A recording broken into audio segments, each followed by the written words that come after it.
إن الحمد لله تعالى نحمده ونستعينه ونستهديه ونعوذ بالله من شرور أنفسنا ومن سيئات أعمالنا إنه من يهده الله فلا مضل له ومن يضلل فلا هادي له وأشهد أن لا إله إلا الله وحده لا شريك له وأشهد أن محمدا عبده ورسوله اللهم صل على محمد وعلى آل محمد كما صليت على إبراهيم وعلى آل إبراهيم وبارك على محمد وعلى آل محمد كما باركت على إبراهيم وعلى آل إبراهيم في العالمين إنك حميد مجيد. ثم أما بعد. We all watch the news and especially the crisis that happened between between humans, between different ideology, between different religions, and especially the cartoons that people claim this is about Rasulullah sallam. And I have some thoughts that I want to share with you about this issue. Number one, that Rasulullah sallam physically is not with us. مات عليه الصلاة والسلام إنك ميت وإنهم ميتون وما محمد إلا رسول قد خلت من قبله الرسل أفإن مات أو قتل انقلبتم على أعقابكم. Allah subhanahu wa ta'ala talk about the death of Rasulullah sallam. So he's physically passed away. So nobody can harm him physically because he's not there. He's not with us. On the other side, Rasulullah sallam is, think about the sun. What if someone doesn't like the sun? Can he reach the sun? Can he stop the sun from shining and giving us light and warmth and heat? So if you have any crazy person trying to put the light of the sun off, he can't. Very simple, he cannot. Rasulullah is beyond the sun, is better than the sun. Rasulullah has great influence, not only on us as Muslims, but on the history of mankind. Every individual, whatever Muslim or non-Muslim, Rasulullah improved his life. So no one can insult Rasulullah. Nobody can say anything about Rasulullah or nobody can harm Rasulullah. Just keep this in mind. The second important point, when you think that you are defending Rasulullah, you are not defending him, you are defending yourself. You are defending the conditions of you as human to practice your religion, to practice your freedom anywhere on earth. As human, you have the right. In the same time, everyone has the right to express his opinion. You have the right to express your opinion. And some people will put pressure on you, will enforce you to accept and to practice some ideologies that you don't like. As a free man, you defend your freedom of choice. So if people have the right to talk, you have the right to talk. If some people want to sell you something, you have the right not to buy it. With all respect to everyone. But the freedom of speech doesn't mean that you talk bad about people. And this is why Rasulullah Muhammad taught us in the Quran that don't say anything bad about the false gods that people worship. So they don't say anything bad about Allah subhanahu wa ta'ala. So our deen teach us, even if we don't accept your choice, but we accept your freedom of choice. Anyone can like whatever he wants. Anyone can choose whatever he wants. But in the same time, Rasulullah sallam taught us not to insult others, not to talk bad about other people. So these are the main ideas that nobody can harm Rasulullah sallam on the physical side or spiritual side. We are defending ourselves and we have all the right to choose any action to do with two conditions. Number one is it has to comply with the Islamic teaching. You don't go do anything against the law of Allah subhanahu wa ta'ala. And number two is you don't go and breach the laws of the country that you're living in. So as long as you respect the teaching of Islam and respect the laws and regulations of the country you are living in, any other act is accepted, even boycotting. So if you believe that this way you express your freedom of opinion and choice, that I don't like what you are saying, this is why I'm not buying from you, or this is why I'm saying so and so, you made a mistake, so and so on. And you know the other thing that's good about this, that every time we have this repeating pattern, because it happened many times and it will happen after that, as it happened in the time of Rasulullah when they called him Sahir and called him like magician, he's a sha'ir, poet, he's, you know, they name, you are a liar, kadhab. So they named Rasulullah with different names. And what Allah subhanahu wa ta'ala said, وَإِنَّكَ لَعَلَىٰ خُلُقٍ عَظِيمٍ. And you are on top of the great manner, sallallahu alayhi wa sallam. Even Allah subhanahu wa ta'ala said in the Quran, وَاللَّهُ يَعْصِمُكَ مِنَ النَّاسِ. Allah will protect you from the harm of the people. Nobody can touch you. And even in the hadith, Rasulullah in the seerah of Rasulullah, he used to have some people walking with him to protect him. When Allah revealed this ayah, وَاللَّهُ يَعْصِمُكَ مِنَ النَّاسِ, Rasulullah told them, go away, Allah will protect me. So nobody can touch Rasulullah in any way. All these just an ideas. I give you some ideas, some thoughts I want to share with you. But what we need to do, what the benefit about this, that it reminds us to talk about Rasulullah to ourselves and to others. And I have this analogy that, you know, when we in business, in whatever, even in the masjid, you know, many times to encourage people to donate to the masjid, we take photos of this place before becoming a masjid, when it was a sport bar, and after it became a masjid. And we show you before and after. Any renovation in your house, someone want to get this skill and this job, he will show you, you see, I can do this. You see this kitchen before and after. So, what was the life before Rasulullah sallam, and what was the life after Rasulullah sallam? So let's think about this analogy. Before Muhammad sallam and after Muhammad sallam. Not only to Arab or Muslims, to mankind, to every insan who living on this earth. Before Muhammad ﷺ, every Rasul came to give da'wah that Allah is one. Risalat al-Tawheed, the message of Tawheed, the oneness of Allah subhanahu wa ta'ala. Every Rasul, his ummah will deviate after him. Either right away after his death or after certain time. People will deviate, and then Allah will send another messenger. And it will happen again, and then Allah will send another messenger. But Muhammad ﷺ, being the Khatam al-Nabiyyin, the seal of the Prophet, the end or the last Prophet ﷺ, our ummah, his ummah ﷺ, carry the message of Tawheed to mankind.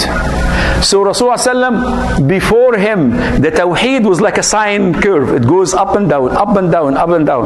But after Muhammad ﷺ, the message of Tawheed, the oneness of Allah subhanahu wa ta'ala, every day, every single time, you have someone saying, La ilaha illallah.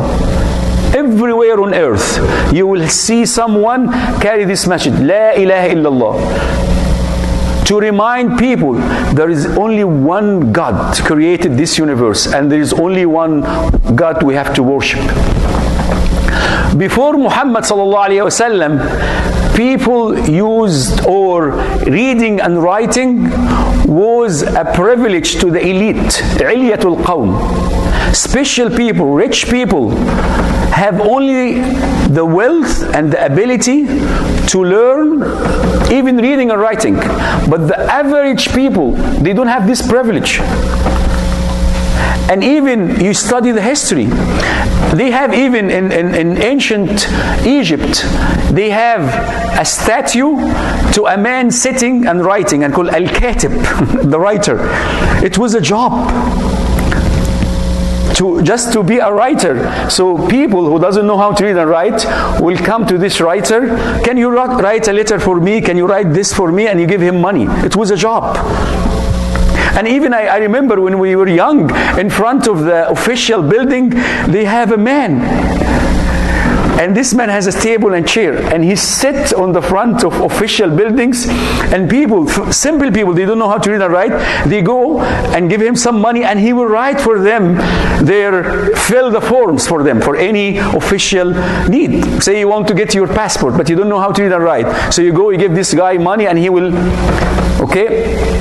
But Rasulullah, by having this great message of Iqra, read, as a first command from Allah subhanahu wa ta'ala to read and write, Muhammad transferred the mankind from being illiterate to a man who can read and write. And this is why we have Rasulullah in Ghazwat Badr, in the Battle of Badr, when he they took some prisoners of war, like Asra, from from Quraysh. And what was the ransom to free them? That every one of them will teach 10 of the Sahaba, 10 of the Muslims, just to show the importance. Back then, people will take gold, will take money to free other people. But Rasulullah was teaching mankind that reading and writing, knowledge, ilm, is more important than gold.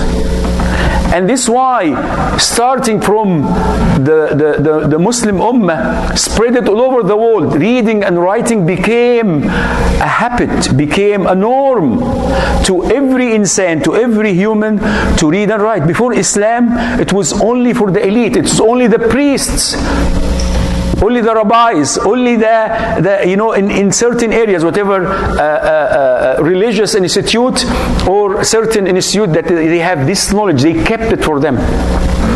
And this will lead us to the third point, the concept of university, al-jami'ah.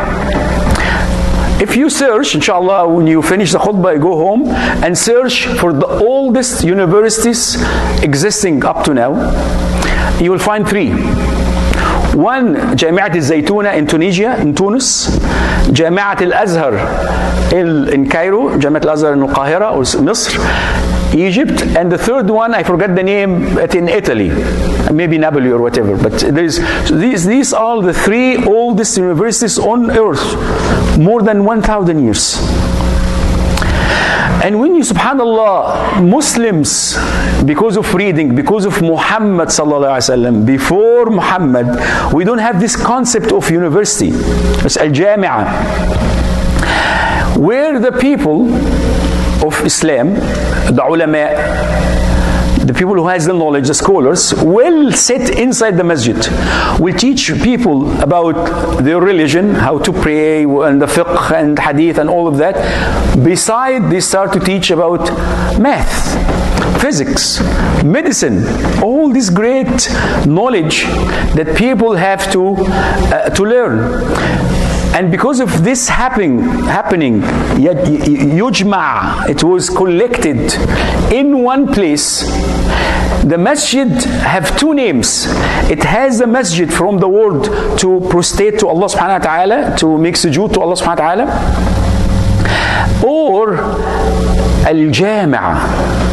And nobody thought why the word al-jami' was used. Al-jami' because it tajma', it would get together the people in the same place, but also because it's gather all the knowledge. And guess, when Europe learned from Muslims the concept of a university, if you translate universal, it came from the word al-jami'. Even the root, the word, they call it university because the Latin word to get the concept of getting everything together, to collect all these actions in one place. Before Muhammad sallallahu alaihi wasallam, the knowledge of mankind was scattered. China will invent something, nobody knows about it. India will invent something, nobody will know about it. And every nation, even in South America, they build great pyramids.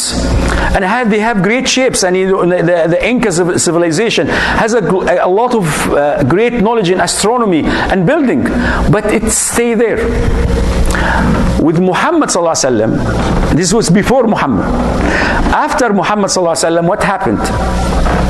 For the first time in human history, we have what we call Darul Hikmah, House of Wisdom, in Baghdad, in Iraq. May Allah free all the Muslim countries from the external occupation or internal occupation. So, in Baghdad, the great ulama of Islam translated all the great knowledge of mankind into one language, into Arabic. Everything they found, every book they read, they translated in Arabic. So we have an international public library. That's all the human knowledge in this library. And they said that when the army of Genghis Khan, the Mongols or Mughals, when they came to Baghdad, they burned a lot of these books, and some of them said they made them as a bridge to cross the river. And this is why the color of the water became blue, because of the ink written in these books. But Muslims, they translated all this great knowledge into one language, to the limit that all the great work of the great Greek philosophers was missed in the original language of Greek. It was not found in Greek language. Actually, they found them in Arabic, translated to Latin, then to English, French, German, and whatever. And this was because of Muhammad sallallahu alayhi wasallam.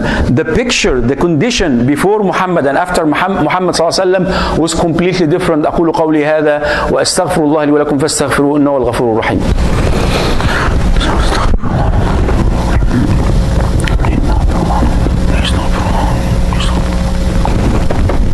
الحمد لله وكفى وسلام على عباده الذين اصطفى واشهد ان لا اله الا الله وحده لا شريك له واشهد ان محمدا عبده ورسوله ثم اما بعد. Before Muhammad sallallahu alaihi wasallam, what was the condition of the woman? And after Muhammad sallallahu alaihi wasallam, what was the condition of the woman? And I want you to practice this with your family, with your kids, with your wife. Take any condition that we have in our life and see what was before Muhammad sallallahu alaihi wasallam and what became after Muhammad sallallahu alaihi wasallam. To know the influence. I'm not talking about Muslims. I'm talking about women in general, and or any comparison you do. Before Muhammad sallallahu alaihi wasallam, woman was inherited. If your father have even a wife, and he dies or passed away, you inherit his wealth and his woman. This was the condition of the woman, that people will inherit. The woman in Islam, after Muhammad sallallahu alaihi wasallam, has the right in mirath. This was not accepted before.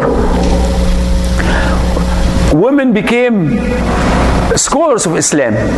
We took many ahadith from al-Mu'mineen, our mother Aisha radiallahu anha. Before that, women was something, especially when the women go through what we all know about, when she have this monthly period, or when she's pregnant and delivering a baby, and all of this. Islam elevated the status of the woman to the limit was not known before Islam. Not only in Arab, the Arab used to, when they have a girl, baby girl, some of them will go and dig in the sand and bury the girl alive. Not all the women, of course, not all the Arab did this, but it was a known practice. This is why Allah subhanahu wa ta'ala mentioned in the Quran, وَإِذَا الْمَوْءُودَةُ سُئِلَتْ بِأَيِّ ذَنْبٍ قُتِلَتْ. Why? What sin she did to be punished such a great punishment? In the Roman, what was the condition of the woman? In Persia, or Persian Empire, what was the condition of the woman? In Africa, you compare, Islam elevated to the limit that your mother your sister, your wife, your daughter.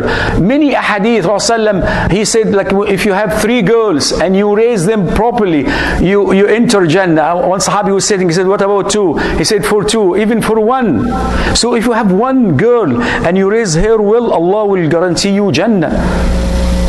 It was a shame before Muhammad.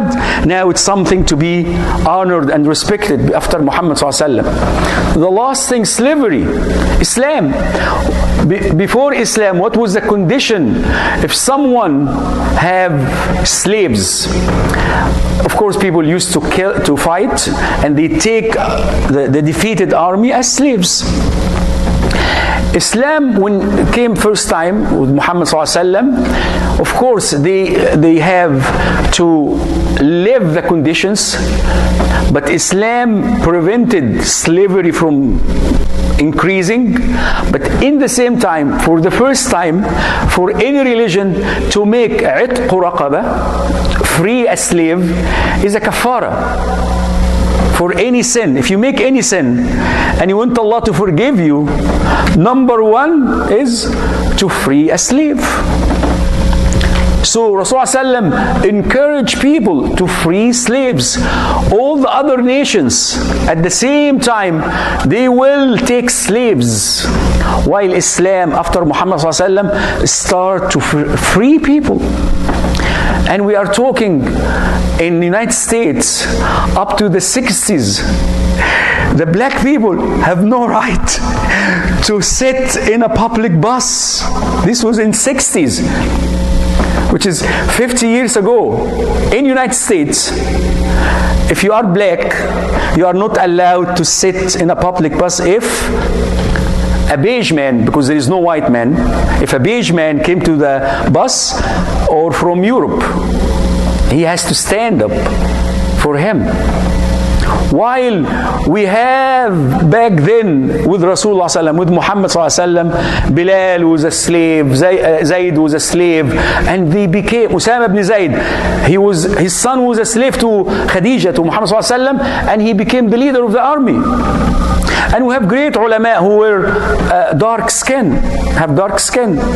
So Islam made people sawasiyah, made people equal. And this was because of Muhammad ﷺ, to the limit that we have rulers, kings and rulers of the Muslim Ummah or different Islamic region, where they rule the Muslim Ummah and they were black. We have Kafur al-Ikhshidi. Kafur was the ruler of Egypt and he was black. And there is no problem. You don't have to be from certain race.